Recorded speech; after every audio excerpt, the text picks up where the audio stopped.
We have an update tonight on the trial of Pender County's clerk of court. The jury is now deciding the fate of Elizabeth Craver. Craver is accused of embezzlement. Part of the allegations against her is using taxpayer money to buy work items for personal use.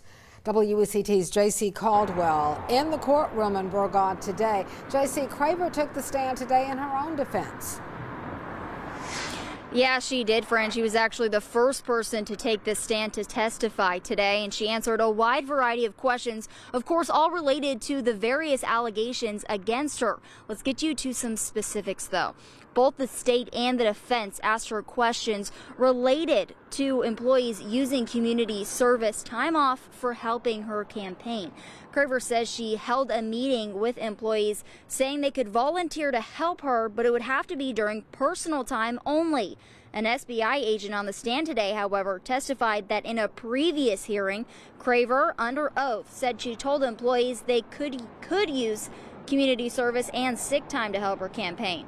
There was also testimony about supplies she purchased and allegedly returned, and questioning about the work environment under Craver at the Pender County Courthouse. Craver's defense argued the state doesn't have proof of the alleged wrongdoings, but the state says Craver was deceitful on the stand and she knew all along what she was doing.